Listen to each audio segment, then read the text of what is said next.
ഖുർആൻ ഇതിലും വലിയ പൊളിയാണ് എന്ന് വെച്ചാൽ അനന്തരാവകാശ സ്വത്തിൻ്റെ കാര്യം മഹാപൊളിയാണ്. അതൊന്നും ഒരു നിലക്കും ഖുർആൻ പറഞ്ഞ പ്രകാരം സ്വത്ത് ഓഹരി വെച്ചു കൊടുക്കാനേ കഴിയില്ല. അസ്സലാമു അലൈക്കും വറഹ്മത്തുള്ളാഹി വബറകാതുഹു. അൽഹംദുലില്ലാഹി റബ്ബിൽ ആലമീൻ വസല്ലല്ലാഹു അലാ നബിയ്യിന മുഹമ്മദിൻ വഅലാ ആലിഹി വഅസ്ഹാബിഹി അജ്മഈൻ. അമ്മാ ബഅദ്. സ്നേഹാദരണീയരായ സഹോദരങ്ങളെ, വാക്കുകൾ ശ്രവിച്ചുകൊണ്ടിരിക്കുന്ന സുഹൃത്തുക്കളെ, കഴിഞ്ഞ ദിവസം വളരെ പരിഹാസ്യമായ ഒരു ചർച്ച കാണാനിടയായി. ചർച്ച മറ്റൊന്നുമല്ല, യുക്തിവാദി ഇ.എ. ജബ്ബാറും മജീദ് സുല്ലമി എന്ന് പറയുന്ന ഒരു വ്യക്തിയും തമ്മിലുള്ള ചർച്ചയാണ്. മജീദ് സുല്ലമി എന്ന് പറയുന്ന വ്യക്തി, അദ്ദേഹം ഇപ്പോൾ ഏകദേശം യുക്തിവാദത്തിലെത്തിയിരിക്കുകയാണ്. അതല്ലെങ്കിൽ മതനിഷേധത്തിലേക്ക്, വിശുദ്ധ ഖുർആനിനെ തള്ളിപ്പറയുന്ന ഒരു സ്റ്റേജിലേക്ക് എത്തിയിരിക്കുകയാണ്. മജീദ് സുല്ലമി ഈ ഒരു അവസ്ഥയിലേക്ക് എത്തുന്നത് ഒരുപാട് ഐഡിയോളജിക്കൽ ഷിഫ്റ്റിലൂടെയാണ്. ആദ്യം അദ്ദേഹം ഹദീസ് നിഷേധിക്കുന്നു, പിന്നീട് ഖുർആൻ നിഷേധിക്കുന്നു, പിന്നീട് യുക്തിവാദത്തിലേക്ക് ഇ.എ. ജബ്ബാറിൻ്റെ താവളത്തിലേക്ക് എത്തുകയാണ്. ഇത് മജീദ് സുല്ലമിയുടെ വിഷയം മാത്രമല്ല, ഇതേപോലെ യുക്തിവാദത്തിലേക്ക് ഇ.എ. ജബ്ബാറിൻ്റെ കൂടെയൊക്കെ എത്തുന്ന ആളുകളുടെയൊക്കെ ഏകദേശം ഒരു സഞ്ചാര രീതി ഇങ്ങനെ തന്നെയാണ്. ആദ്യം ഇസ്ലാമിൻ്റെ രണ്ടാം പ്രമാണമായ ഹദീസിനെ നിഷേധിക്കും, പിന്നെ കുറച്ചു കഴിഞ്ഞാൽ ഖുർആനിനെ തന്നെ തള്ളിപ്പറയാൻ തുടങ്ങും, പിന്നെ യുക്തിവാദത്തിലേക്ക് നീങ്ങും. ഇത് ധാരാളം ഉദാഹരണങ്ങൾ, ധാരാളം വ്യക്തികളെ തന്നെ നമുക്കെടുത്ത് ചൂണ്ടിക്കാണിക്കാൻ കഴിയും. ഞാൻ അതിലേക്ക് പോകുന്നില്ല. അപ്പോൾ ഇവിടെ വളരെ വിചിത്രമായി തോന്നിയൊരു സംഗതി എന്താണെന്ന് ചോദിച്ചാൽ, മജീദ് സുല്ലമി തന്നെ അദ്ദേഹത്തിൻ്റെ സംസാരത്തിൽ പറയുന്നുണ്ട്, അദ്ദേഹത്തിന് ഖുർആനിനെ സംബന്ധിച്ച് കാര്യമായ വിവരങ്ങളൊന്നുമില്ല. ഖുർആനെ സംബന്ധിച്ച് കാര്യമായ വിവരങ്ങളൊന്നുമില്ലാതെയാണ് അദ്ദേഹം ഹദീസിനെ നിഷേധിക്കാൻ വേണ്ടി ശ്രമിക്കുന്നത്. സത്യത്തിൽ അയാൾ ഹദീസ് നിഷേധിച്ചതോടെ ഖുർആനിനെ തന്നെ നിഷേധിച്ചു കഴിഞ്ഞു. പിന്നെ പ്രത്യേകിച്ച് നിഷേധിക്കേണ്ട ആവശ്യമൊന്നുമില്ല. അദ്ദേഹത്തിൻ്റെ ചർച്ച കേട്ടാൽ, അദ്ദേഹത്തിൻ്റെ അഭിപ്രായങ്ങൾ കേട്ടാൽ, വിശുദ്ധ ഖുർആനിനോട് അദ്ദേഹത്തിൻ്റെ അപ്രോച്ച് ഒരു നെഗറ്റീവ് അപ്രോച്ചാണ് എന്ന് വളരെ വ്യക്തമായ നിലയ്ക്ക് മനസ്സിലാക്കാൻ കഴിയും. കാരണം ഖുർആനിനെയും ഹദീസിനെയൊക്കെ വിമർശിക്കാൻ വേണ്ടി അദ്ദേഹം പലതും പെറുക്കിക്കൊണ്ടുവന്ന് ഒരു നിഷേധാത്മക നിലപാടിലൂടെ ഇതിനെ തള്ളിപ്പറയാനുള്ള ശ്രമമാണ് സത്യത്തിൽ മജീദ് സുല്ലമി ചെയ്തിട്ടുള്ളത്. ആ ചർച്ച മൊത്തത്തിൽ കേട്ടപ്പോൾ എനിക്ക് തോന്നിയ ഒരു സംഗതി എന്ന് പറയുന്നത്, സത്യം മനസ്സിലാക്കാൻ ശ്രമിക്കുന്ന ആളുകളുടെ കണ്ണുകളിലേക്ക് മണ്ണ് വാരിയിടാൻ ശ്രമിക്കുന്ന ഒരു സമീപനമാണ് ഈ മജീദ് സുല്ലമി ചെയ്തിട്ടുള്ളത്. ഏതാണെങ്കിലും നമുക്ക് വിശദമായ നിലക്ക് തന്നെ ആ ചർച്ചയെ സംബന്ധിച്ച് ചർച്ച ചെയ്യാം. ഈ ഒരു വീഡിയോയിലേക്ക് നിങ്ങൾ എല്ലാവരെയും സ്വാഗതം ചെയ്യുകയാണ്. حتى يتبين لهم أنه الحق. സഹോദരങ്ങളെ, മജീദ് സുല്ലമിയുടെ സംസാരം കേട്ടപ്പോൾ സത്യത്തിൽ അതൊരു സത്യാന്വേഷിയുടെ സംസാരമാണ് എന്ന് എനിക്ക് തോന്നിയിട്ടില്ല. തീർച്ചയായിട്ടും അതെ. ഒരു യഥാർത്ഥ സത്യാന്വേഷി പഠിക്കാൻ വേണ്ടി താല്പര്യം കാണിച്ചാൽ തീർച്ചയായിട്ടും അവരുടെ സ്വർഗത്തിലേക്കുള്ള വഴി എളുപ്പമാക്കി കൊടുക്കുന്നതാണ്. തീർച്ചയായും അതിനായിട്ട് വിശുദ്ധ ഖുർആനിൽ തന്നെ ഒരു ആയത്തുണ്ട്. ഖുർആൻ തന്നെ ലോകത്തോട് പറയുന്ന സംഗതി എന്താണെന്ന് ചോദിച്ചാൽ, വല്ലദീന ജാഹദു ഫീന ലനഹ്ദിയന്നഹും സുബുലന എന്നാണ്. നമ്മുടെ മാർഗത്തിൽ കഠിന പരിശ്രമം ചെയ്ത് ശരിയായ നിലക്ക് അതിനെ പഠിക്കാൻ ശ്രമിക്കുന്ന ഒരാളെ സംബന്ധിച്ചിടത്തോളം നേരായ മാർഗത്തിലേക്ക് നാം അവരെ വഴി കാണിക്കുമെന്നാണ് അള്ളാഹു സുബ്ഹാനഹു വ തആല പറയുന്നത്. പലപ്പോഴും ഞാൻ ധാരാളമായി ചിന്തിച്ചൊരു വചനാണത്.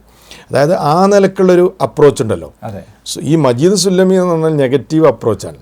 ഇത് അറിയാനും അതിൽ മനസ്സിലാക്കാനുള്ളതല്ല, മറിച്ച് ഇതിനെങ്ങനെങ്കിലുമൊക്കെ ഇതിന് അസത്യമാണ്, അല്ലെങ്കിൽ ഖുർആൻ ദൈവികമല്ല എന്ന് സ്ഥാപിക്കണം, അതല്ലെങ്കിൽ ദൈവികമല്ല എന്ന് വരുത്തി തീർക്കണം.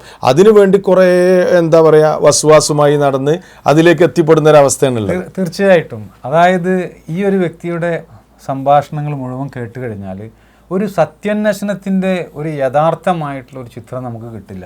നേരെ മറിച്ച് അദ്ദേഹം പറക്കി എടുക്കുകയാണ്. എവിടെയൊക്കെയാണ് ആളുകളെ കൺഫ്യൂഷൻ ആക്കാൻ സാധിക്കുക. അദ്ദേഹം പറയുന്നുണ്ട്, ഖുർആനും ഹദീസും തമ്മിൽ വൈരുദ്ധ്യമുള്ള സംഗതികളാണ് ഞാൻ ആദ്യം അദ്ദേഹം തന്നെ സംസാരിക്കുന്നത്. അദ്ദേഹം സമ്മതിക്കുന്ന കാര്യമാണത്. ചരിത്രം നമ്മൾ പരിശോധിച്ചാൽ ഒരുപാട് ആളുകൾ, അതായത് പ്രഗത്ഭരായിട്ടുള്ള ആളുകൾ, ഖുർആനിനെ നിഷേധിച്ച് നടന്ന ആളുകൾ, അവർ യഥാർത്ഥത്തിൽ ഒന്ന് പഠിക്കാൻ ശ്രമിച്ചിട്ട് ഖുർആൻ ദൈവികമാണ് എന്ന് സമ്മതിച്ച ചരിത്രം നമുക്ക് കാണാൻ കഴിയും. ധാരാളമുണ്ട്. ഈ ആധുനിക കാലഘട്ടത്തിൽ പോലും വിശ്രുതരായിട്ടുള്ള ആളുകൾ അങ്ങനെ ചരിത്രത്തിൽ ഇടം നേടിയിട്ടുണ്ട്. അതിൽപ്പെട്ട ഒന്നാണ് ഡോക്ടർ മോറിസ് ബുക്കായി. അദ്ദേഹം അറിയപ്പെട്ട ഒരു ഫിസിഷ്യനാണ്. ഫൈസൽ രാജാവിനെയൊക്കെ ചികിത്സിച്ച ആളാണ് അദ്ദേഹം. ഫൈസൽ രാജാവിന്റെ ഒരു ഫാമിലി ഡോക്ടറായിരുന്നു ശരിക്ക് മോറിസ് ബുക്കായി അല്ലേ? അതെ, ഫാമിലി ഡോക്ടറായിരുന്നു അദ്ദേഹം ഫ്രഞ്ച് സൊസൈറ്റി ഓഫ് ഈജിപ്തിയോളജി അതിലെ ഒരു മെമ്പർ ആയിരുന്നു അദ്ദേഹം. അതുപോലെ തന്നെ French national academy of medicine award അദ്ദേഹത്തിന് ലഭിച്ചിട്ടുണ്ട്. പല മേഖലകളിൽ ഇതിനേക്കാളൊക്കെ അദ്ദേഹത്തിന്റെ വിഷയത്തിൽ എടുത്തു പറയേണ്ട സംഗതി, അദ്ദേഹം ശക്തമായ ഖുർആനിന്റെ നിഷേധിയായി. അതെ, ഖുർആനിനെ നിഷേധിച്ച ആളുകൾ. അതായത് അദ്ദേഹത്തിന് അറബ് ലോകവുമായി ബന്ധപ്പെട്ട് നല്ല ഒരു ബാന്ധവമുണ്ട് ആളുകളുമായിട്ട്. പല ചികിത്സകൾ നടത്തിക്കൊണ്ടും അതുപോലെ തന്നെ അദ്ദേഹത്തിന്റെ ജോലി ആവശ്യാർത്ഥമൊക്കെ അദ്ദേഹം അറബ് നാടുകളിൽ നിരന്തരം സന്ദർശിച്ചിട്ടുള്ള ഒരു വ്യക്തിയാണ്. അപ്പൊ അദ്ദേഹത്തിന്റെ അടുക്കലേക്ക് ഡോക്ടർ തഖിയുദ്ദീൻ ഇലാലി, അദ്ദേഹം ഇംഗ്ലീഷ് പരിഭാഷയൊക്കെ ഖുർആൻ പരിഭാഷപ്പെടുത്തിയിട്ടുള്ള മൊറോക്കക്കാരനാണ്, ഒരു ഹദീസ് പണ്ഡിതനാണ്, അതുപോലെ തന്നെ നല്ല ഒരു ഭാഷാ വൈഭവമുള്ള ഒരു വ്യക്തിയാണ്. അദ്ദേഹം ഒരിക്കൽ ഫ്രാൻസിലേക്ക് ചികിത്സാർത്ഥം പോയപ്പോൾ ഈ മോറിസ് ബുഖായിയെ കാണണമെന്നുള്ള ആഗ്രഹം പ്രകടിപ്പിച്ചു. അങ്ങനെ അദ്ദേഹം സംസാരിച്ച വ്യക്തി മോറിസ് ബുഖായിയുമായി സംസാരിച്ചിട്ട് ഈ ഇവർ താമസിക്കുന്ന ഹോട്ടലിലേക്ക് കൊണ്ടുവന്നു. നേർക്ക് നേരെ എന്തിനാണ് നിങ്ങൾ ഖുർആനിനെ നിഷേധിച്ചിട്ട് പിന്നെ എങ്ങനെയാണ് ഈ ഒരു ഖുർആനിന്റെ ദൈവികതയിലേക്ക് എത്തിച്ചേർന്നത് എന്ന് താങ്കളോട് നേരിട്ട് ചോദിക്കാൻ എനിക്ക് ആഗ്രഹമുണ്ട്. നേരിട്ട് ചോദിക്കണം, അത് നേരിട്ട് അറിയണമെന്ന് ആഗ്രഹമുണ്ട് എന്ന് പറഞ്ഞപ്പോൾ ആ വിഷയത്തെക്കുറിച്ച് ഡോക്ടർ മോറിസ് ബുഖായി പറയുന്നത് ഇന്ന് രേഖപ്പെടുത്തിയിട്ടുള്ള ഒരു കാര്യമാണ്. അദ്ദേഹം പറയുന്നത്, എനിക്ക് ഒരുപാട് അറബികളുമായിട്ട് ബന്ധമുണ്ട്, ചികിത്സയാർത്ഥം അവരൊക്കെ വരാറുണ്ട്. അവർ വന്നു കഴിഞ്ഞാൽ അവരോടൊക്കെ ഒരു ചോദ്യം ചോദിക്കും, നിങ്ങൾ ഖുർആനിൽ വിശ്വസിക്കുന്നുണ്ടോ, അത് ദൈവികമാണോ എന്ന്?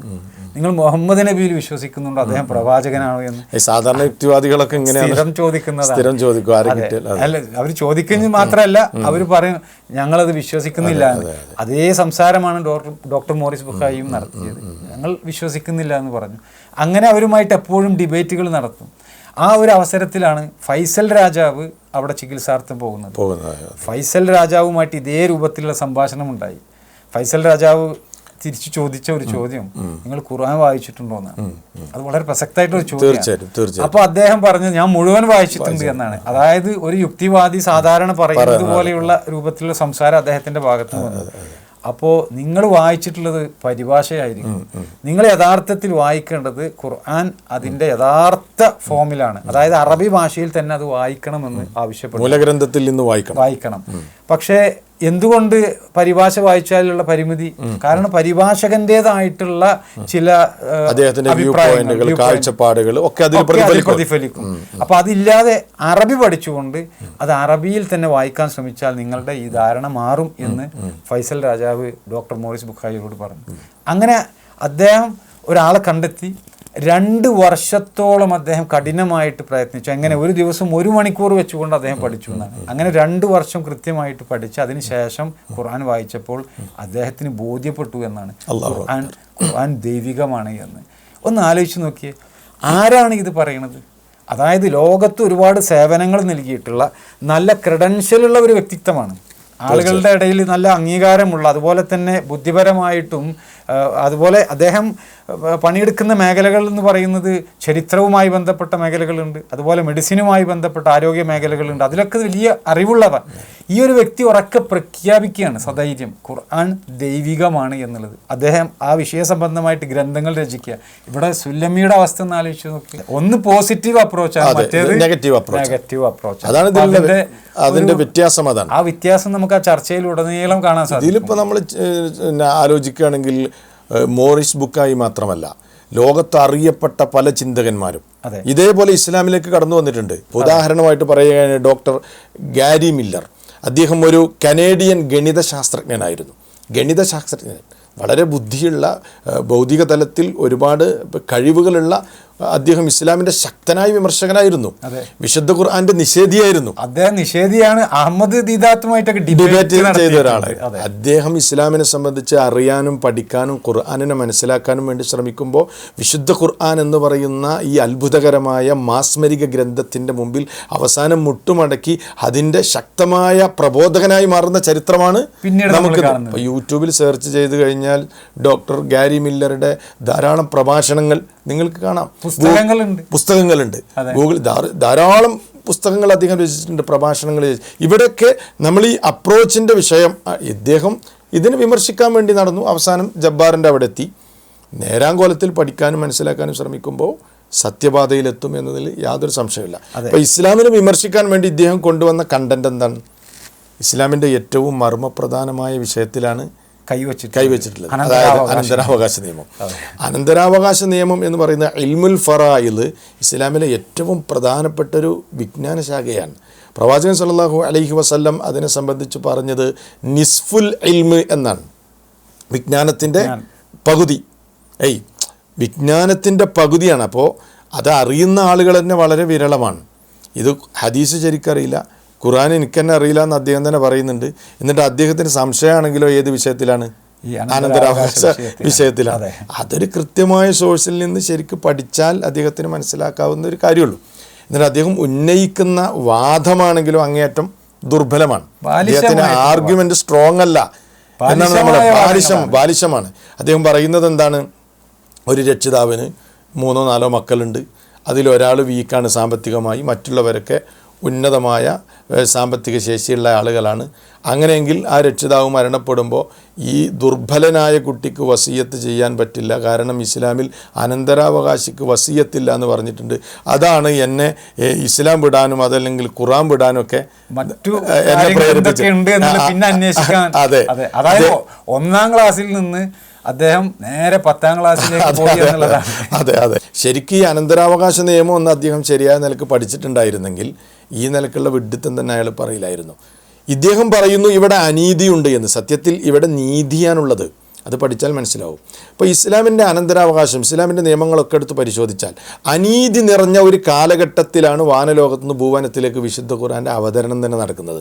ഇപ്പോൾ അനന്തരാവകാശ നിയമത്തിൻ്റെ വിഷയത്തിൽ തന്നെ ധാരാളം അനീതികൾ നടക്കുമായിരുന്നു. കയ്യൂക്കുള്ളവൻ കാര്യക്കാരനായിരുന്നു ജാഹിലിയ കാലഘട്ടത്തിൽ.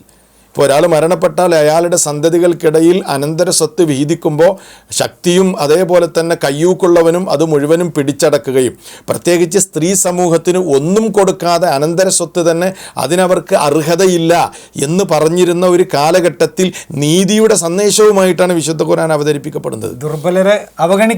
ദുർബലരെ അവഗണിക്കുമ്പോൾ ആ ദുർബലർക്കിടയിൽ അനീതി ഇല്ലാതാക്കാൻ വേണ്ടി ഒരാൾ മരണപ്പെട്ടാൽ അയാളുടെ അനന്തരാവകാശികൾക്ക് നിശ്ചിത വിഹിതം എന്ന് പ്രപഞ്ചനാഥൻ തന്നെ വിഹിതിച്ചു കൊടുക്കുകയാണ്, അവതരിപ്പിച്ചു. അതായത് അക്രമത്തെയും അനീതിയെയും തുടച്ചു നീക്കുകയാണ് ചെയ്തത്. പിന്നെയുള്ള പ്രശ്നം എന്താണെന്ന് ചോദിച്ചാൽ ഒരാൾ ദുർബലനാണെങ്കിൽ അയാളെ പരിഗണിക്കാൻ പറ്റൂല എന്നുള്ളതാണ്. പരിഗണിക്കാൻ പറ്റും. ഒരു രക്ഷിതാവ് ജീവിച്ചിരിക്കുന്ന കാലഘട്ടത്തിൽ തന്നെ അയാളുടെ മക്കളിൽ ഒരാൾ ദുർബലനാണ്, സാമ്പത്തികമായി പിറകിലാണ്, തൻ്റെ കാലശേഷം അയാൾ അവഗണിക്കപ്പെടും, അയാളുടെ ജീവിതം വഴിമുട്ടും, അയാളെ രക്ഷപ്പെടുത്താൻ ആരുമില്ല, രാജ്യം അയാളെ സഹായിക്കുകയില്ല, അല്ലെങ്കിൽ അയാൾക്ക് സഹോദരനില്ല, മക്കളില്ല, അയാൾ ദുർബലനാകുമെന്ന ഒരാശങ്ക രക്ഷിതാവിനുണ്ടെങ്കിൽ ആ രക്ഷിതാവിന് അയാളുടെ ആവശ്യം നിർവഹിച്ചു കൊടുക്കുകയും അയാൾക്ക് ഇഷ്ടദാനം ചെയ്യുകയും ജീവിതകാലത്ത് തന്നെ ചെയ്യാലോ. തീർച്ചയായും. ഈ മജീദ് സുല്ലമി ഇത്തരം വിഷയങ്ങളെ കുറിച്ചൊന്നും പഠിക്കാതെ എന്തൊക്കെയോ വിളിച്ചു പറയാണ്. ഇപ്പം ഇസ്ലാമിക ലോകത്തെ പണ്ഡിതന്മാർ ഈ വിഷയം വളരെ വൃത്തിയായിട്ട് ചർച്ച ചെയ്തിട്ടുണ്ട്. അവർ പറഞ്ഞ കാര്യം എന്താണെന്ന് ചോദിച്ചാൽ അങ്ങനെ ഇരിക്കുന്ന ഒരു സാഹചര്യത്തിൽ ആ രക്ഷിതാവിൻ്റെ ബാധ്യതയാണ് ആ മകന് അത് കൊടുക്കൽ, ഇഷ്ടദാനമായിട്ട് ദാനം ചെയ്യാം. അത് കൊടുക്കൽ ബാധ്യതയാണ്. അതായത് ഈ കർമ്മശാസ്ത്ര പണ്ഡിതന്മാർ ചർച്ച ചെയ്ത വിഷയങ്ങൾ ഏതെങ്കിലുമൊക്കെ ഒരു വിഷയത്തിൽ നമുക്ക് സംശയങ്ങളുണ്ട് എങ്കിൽ ആ വിഷയ സംബന്ധമായിട്ട് എന്താണ് പണ്ഡിതന്മാർ പറഞ്ഞിട്ടുള്ളത് എന്നുള്ളത് അന്വേഷിക്കാൻ ഒരു താല്പര്യമില്ല.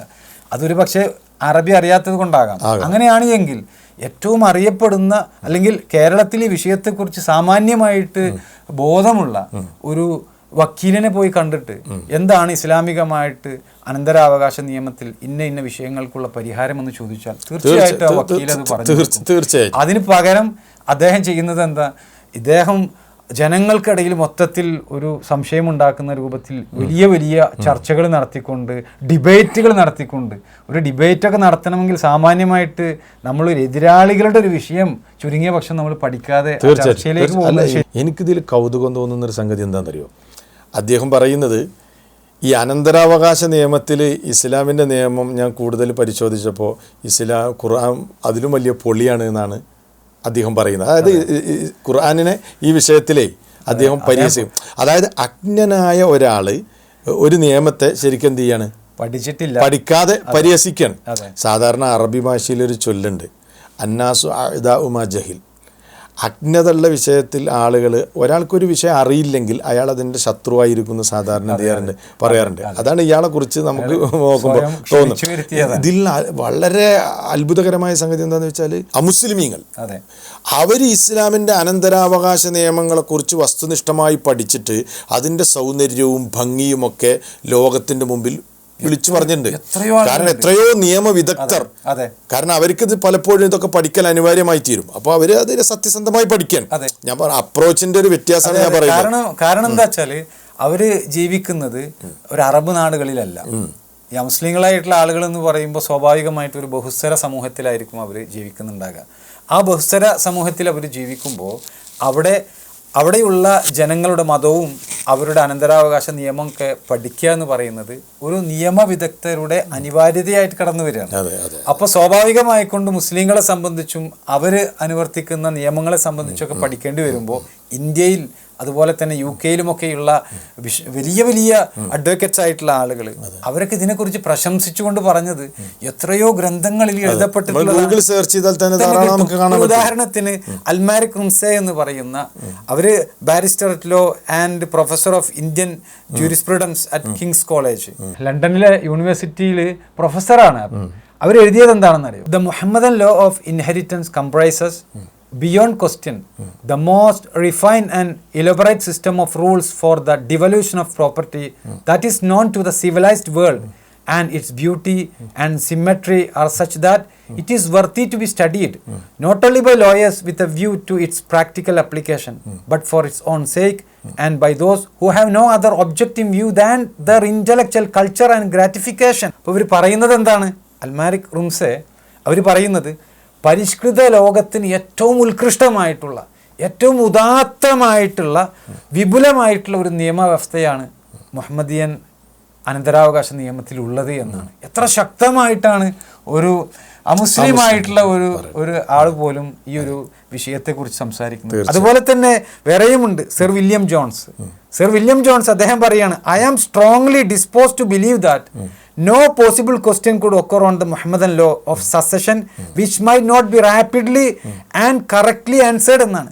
കൃത്യവും വ്യക്തവുമായിട്ടുള്ള ഉത്തരങ്ങളില്ലാത്ത ഒരു ചോദ്യവും മുഹമ്മദിയൻ അനന്തരാവകാശ നിയമങ്ങൾക്കെതിരിൽ ഉയർത്താൻ കഴിയില്ല എന്ന് ഞാൻ ശക്തമായിട്ട് വിശ്വസിക്കുന്നു എന്നാണ് സർ വില്യം ജോൺസ് ഇവിടെ പറയുന്നത്. കൃത്യമായ നിലക്ക് പഠിച്ച ആളുകളൊക്കെ ഇത് മനസ്സിലാക്കിയിട്ടുണ്ട്. തീർച്ചയായും ഇത് പഠിക്കാത്ത ആളുകള് അവർ പറയാണ് ഖുർആൻ അനന്തരാവകാശ നിയമത്തിൽ ഒരിക്കലും ശരിയല്ല, അത് പൊളിയാണ്, മറ്റതാണെന്ന് പറഞ്ഞിട്ട് പരിഹസിക്കുക. അപ്പോൾ സത്യം പറഞ്ഞാൽ ഇയാളൊരു കാര്യം കൃത്യമായി പഠിക്കാതെ സത്യത്തിൽ ഇയാൾക്ക് അതിനുള്ള യോഗ്യത ഉണ്ടോ എന്നുള്ളത് വേറെ ചർച്ച ചെയ്യേണ്ടതാണ്. ഇയാളുടെ ഈ വിശുദ്ധ ഖുർആൻ എന്ന് പറഞ്ഞാൽ ഇപ്പോൾ ഒരുപാട് കാലങ്ങളായി, ഇപ്പോൾ 10-14 നൂറ്റാണ്ടുകൾ പിന്നിട്ട് ലോകത്ത് പല കാലഘട്ടത്തിലും വിമർശനങ്ങൾക്ക് വിധേയമായ ഗ്രന്ഥമാണ്. ആ വിമർശനങ്ങളെയൊക്കെ അതിജയിച്ചുകൊണ്ടാണ് വിശുദ്ധ ഖുർആൻ കടന്നു വന്നിട്ടുള്ളത്. ആ വിമർശനങ്ങൾ മുഴുവനും അതിജയിച്ച ഒരു ഗ്രന്ഥം, ആ ഒരു ഗ്രന്ഥം ലോകത്തിന് മാർഗദർശനമാണെന്ന് പറയുമ്പോൾ അതിനെ വിമർശിക്കാനൊരു യോഗ്യത വേണ്ടേ? ഏറ്റവും മിനിമം ആ ഖുർആന്റെ ഭാഷ അറിയണം. അപ്പോൾ ജബ്ബാർ ഖുർആനെ വിമർശിക്കുന്നത് മുമ്പ് ഖുർആനിനെ വിമർശിച്ച ആളുകളിൽ നിന്ന് എടുത്തിട്ടും അതേപോലെ തന്നെ പല ആളുകളുടെ അഭിപ്രായങ്ങളും അതേപോലെ പല പരിഭാഷകളൊക്കെ കോട്ട് ചെയ്തിട്ടാണ്. ഇവർക്കൊന്നും മൂലമായ ഈ ഖുർആനിന്റെ ഭാഷയോ അതല്ലെങ്കിൽ അത് എന്താണ് എന്നോ ഒന്ന് കൃത്യമായ നിലക്ക് ഈ ആളുകളുടെ ബാക്ക്ഗ്രൗണ്ട് പരിശോധിച്ചാൽ ചെറിയ രൂപത്തിലൊക്കെ ഒന്ന് അറബി വായിക്കാനും മറ്റുമൊക്കെ അറിയാമെന്നുള്ളതാണ്. അപ്പോഴേക്കും അവർ അറബി പണ്ഡിതന്മാരായിട്ട് സ്വയം അവര് പ്രഖ്യാപിക്കുകയാണ്. എന്നിട്ട് വലിയ പഠനങ്ങൾ നടത്തി എന്ന് പറയാം. പക്ഷെ യഥാർത്ഥ ഒരു പഠനം എന്ന് പറയുമ്പോൾ ഏതൊരു വിഷയത്തെക്കുറിച്ചും നമ്മളത് അറിവുള്ള ആളുകളോട് ചോദിക്കണം എന്നുള്ളത് അതൊരു സാമാന്യ ബുദ്ധിയാണ്, എല്ലാവരും അംഗീകരിക്കുന്ന ഒരു കാര്യം. അങ്ങനെ ഒരാളുടെ അടുക്കിലേക്ക് ഇവർക്ക് പോകാൻ സാധിച്ചിട്ടില്ല. നമ്മുടെ നാട്ടിലൊക്കെ നമുക്ക് ഒരു അനന്തരാവകാശ വിഷയത്തിൽ ഒരു സംശയമുണ്ടായി, ഒരു വിഷയം പരിഹരിക്കണം, നമ്മൾ എന്താ ചെയ്യുക? ഒന്നെങ്കിൽ ചില ആളുകൾ വക്കീൽമാരുടെ അടുക്കിലേക്ക് പോകും, അതല്ല എങ്കിൽ നല്ല അറിവുള്ള അനന്തരാവകാശ വിഷയത്തിൽ അവഗാഹമുള്ള ഒരു പണ്ഡിതന്റെ അടുക്കിലേക്ക് പോയിട്ട് ആ വിഷയം ചർച്ച ചെയ്ത് മനസ്സിലാക്കാൻ ശ്രമിക്കും. അങ്ങനെ ഒരു ശ്രമവും ഇവരുടെ ഭാഗത്ത് അല്ല. ഇദ്ദേഹം ഇത് അനന്തരാവകാശ നിയമം മാത്രമല്ല, വേറെയും കുറേ അഭിപ്രായങ്ങൾ ഇയാൾ പറയുന്നുണ്ട്. ആ അഭിപ്രായങ്ങൾ ഇയാളുടെ വാദഗതികളൊക്കെ പരിശോധിച്ചാലും ശരിക്കും ഇയാൾക്ക് ഖുർആനെ സംബന്ധിച്ചോ ഹദീസിനെ സംബന്ധിച്ചോ ഒരു വിവരവും ഇല്ല എന്നാണ് നമുക്ക് ബോധ്യപ്പെടുന്നത്. സത്യത്തിൽ എനിക്ക് ഈ ചർച്ച കേട്ടപ്പോൾ തോന്നിയത് ഇയാളുടെ ആർഗ്യുമെൻ്റ് എന്താണ്? വീക്കാണ്. തീർച്ചയായിട്ടും. അദ്ദേഹത്തിൻ്റെ വിഷയങ്ങൾ എടുത്ത് പരിശോധിച്ചാൽ ഒന്നും ഒരു ക്രെഡൻഷ്യൽ ഉള്ള വ്യക്തിയല്ല. തീരെ സംസാരിക്കുന്ന വിഷയങ്ങളിൽ വൈജ്ഞാനികമല്ല എന്നുള്ളത് നമുക്ക് കണ്ടു കഴിഞ്ഞാൽ മനസ്സിലാക്കാൻ സാധിക്കും. രണ്ടാമത്തെ ഒരു സംഗതി, വളരെ വീക്കായിട്ടുള്ള ദുർബലമായിട്ടുള്ള ആർഗ്യുമെന്റ് ആണ് അദ്ദേഹം പറയുന്നത് എന്നുള്ളത്. മൂന്നാമത്തേത്, എപ്പോഴും അദ്ദേഹത്തിന്റെ നിലപാടുകൾ ഇങ്ങനെ മാറിക്കൊണ്ടിരിക്കുന്ന ഒരു അവസ്ഥയാണ്. അദ്ദേഹത്തിന്റെ സ്ഥിരതയില്ലാത്ത ആളുകൾക്കൊരു സത്യത്തിൽ എത്തിപ്പെടാൻ തന്നെ കഴിയില്ലല്ലോ. ഇല്ല, തീർച്ചയായിട്ടും ഇല്ല. അതുകൊണ്ടാണ് നമ്മൾ തുടക്കത്തിൽ പറഞ്ഞത് ഇദ്ദേഹം ശരിക്കും മണ്ണ് വാരി എറിയാണെന്ന് പറയുന്നത്. അപ്പോൾ ഈ മൂന്ന് നോക്കി ഒരു ഫ്രീക്വന്റ് ആയിട്ടുള്ള ഒരു ഐഡിയോളജിക്കൽ ഷിഫ്റ്റ് അദ്ദേഹത്തിന്റെ ഭാഗത്ത് ഉണ്ടാകുന്നുണ്ട്. അതുപോലെ തന്നെ അദ്ദേഹത്തിന്റെ വീക്ക് ആർഗ്യുമെന്റ് പ്രസന്റ് ചെയ്യാൻ വേണ്ടി ശ്രമിക്കുന്നത്. ഇത് രണ്ടും ബന്ധമുള്ളതാട്ടോ.